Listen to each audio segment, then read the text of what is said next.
Welcome to Starfield Signal, your place for everything Starfield. I am your host, Luke Woodward, and today we're breaking down the Outpost building system. Along with the shipbuilding system, I think this is another thing a lot of people are really excited for in Starfield. I had a lot of fun putting this together, and I definitely noticed some details I had missed before. If you are new to the channel, thanks so much for watching. Now, without further ado, let's get into the Outpost building breakdown. Okay, so we're going to start right here in our survey view. Just a few things to note. The banner at the bottom of the screen has your outpost that you're able to put out. It has the number 30 beside it now. We are unsure up to this point if this is an outpost limitation for the specific location you're at, or if this is a limitation for the system, or if this is a limitation for how many outposts you can put out as a whole in the entire game. Any of those, it's possible that this number could be upgraded and extended through the RPG mechanics, through upgrading your character or upgrading your stats. We still have a lot of questions, but interesting to see nonetheless. We'll see here we're on Vectera. This is a moon, so we're going to play through here and we'll see. And once we have our beacon placed, we see some information pop up at the bottom. We have cargo, crew, power, and production stats. None of those are live right now because we don't have anything built. And notice down in the bottom left of your screen, it has Vectera Outpost 1, Vectera Narian. So it could be that Narian is the planet that this moon is associated with. It might also be that Narian is the system. We're not sure. So lots of questions still. Going to play through here, see what we get. Notice also the big yellow ring around where you've placed the outpost beacon. So the outpost beacon, I think, kind of gives you an area of where you can build. And so this looks to be a pretty large area. It's hard to judge right now. Here in just a second, we'll get a better idea. But I have a feeling this is going to be at least like maybe a quarter of a mile radius, maybe up to a half a mile. We will see. But I think it's going to be plenty big to get some good starter outposts built. All right, playing through there, we see kind of finally pop up into the building section of this. I want to draw your attention down to kind of the bottom of the screen. See the little orange object there? That is actually our outpost beacon that we just set up. And then I'm going to try to zoom in here using my 8K footage. But you'll also notice a little bit down and to the left of that is actually our character. So that gives us a little bit better of an idea of the scale that we're working at with, as far as the area that we can build in, and then also the size of the outpost. Okay, the first thing I want to draw your attention to is up in the top left-hand corner. We have the name of the structure that we're choosing. We'll get to those here in just a moment. But then we have our building requirements, namely aluminum and iron here. Then it gives us the units of measurements we need.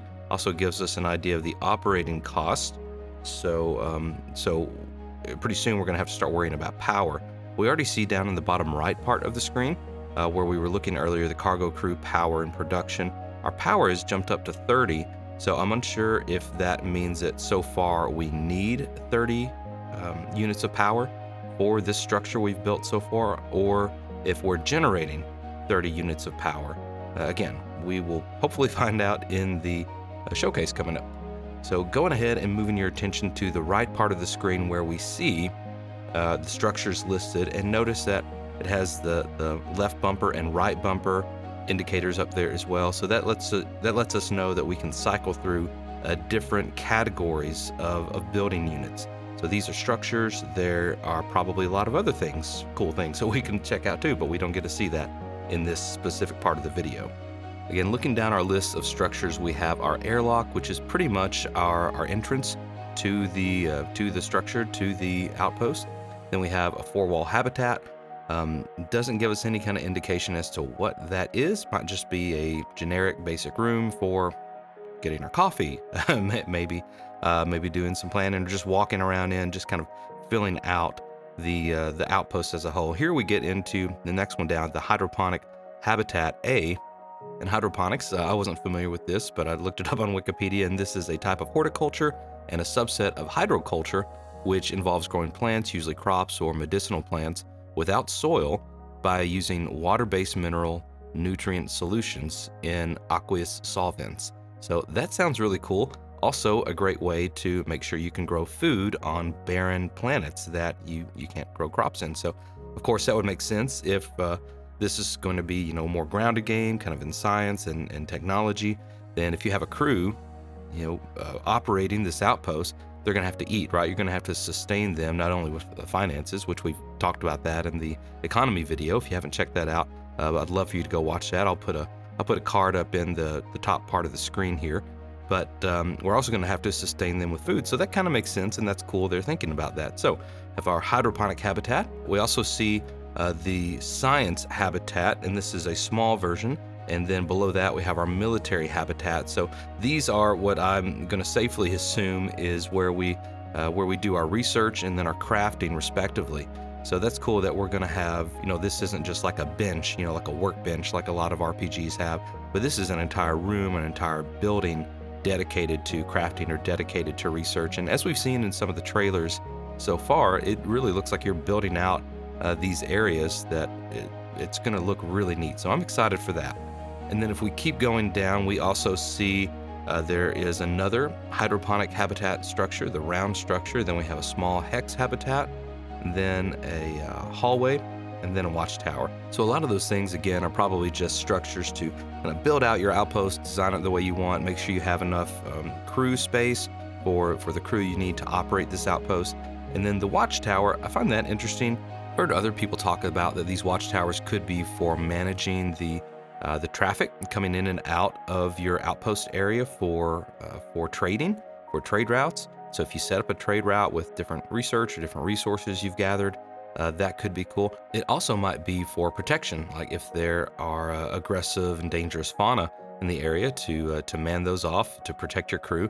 And here we have a good look at what looks to be some sort of radar or satellite system, and it's produced by Axion, so that's cool. Again, here in this part, we get another look at that big circle, our building radius that we have access to. And it also looks like we have here 3 wind power generating objects. I'm unsure of what they're actually going to be called in the game, but they're generating 24 power total, so we might assume that they're generating 8 units of power each. So that's interesting. I would also assume we're probably going to get a look sometime at maybe solar energy options, or potentially even building up hydropower if we have a lush planet where there's flowing water or rivers around. That would be really neat. Let's keep watching here. We get a good look at the outpost as a whole here in this shot, which honestly, it just looks really, really cool. You can notice in the structure itself, look at the round structure there, that first round structure. It has a glass ceiling.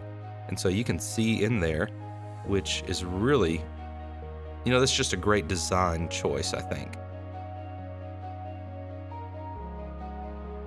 Here we see in our research structure, this worker is working on something there. Some people have mentioned maybe she's working on textile material. I am not sure, but I bet we will find out soon. Here we get our first glimpse of a little robot buddy. We've already seen Vasco, our helpful robot, out in the field that will be one of our companions with Constellation, but this looks to be like an outpost specific robot helper, so that is really cool. So what do you think about this? Does this look as sophisticated as you hope it's going to be? Does it seem a little simple for your taste? Do you feel like this is going to give us the opportunity to really build out some of those RPG mechanics they keep talking about and really make this universe our own and tell our own stories? I hope so. I think it will. Hey, if you're still watching at this point of the video, just wanted to say a quick thank you. Also, I would love your feedback. I've taken a bit of a different approach with this video and used a bit more of a conversational tone, and just kind of, I didn't have a script for it. I just kind of played through the video and then recorded the voiceover over it. So let me know if you like this style, or if you prefer the more kind of chiseled, polished, more kind of, hey, here are some helpful thoughts instead of just kind of saying what is on the screen. But I actually enjoyed going through this video and taking a deeper look at the Outpost system. I hope you did as well. Thank you so much for tuning in. I ask that you subscribe if you're excited about Starfield, and maybe like the video. That helps me out a ton.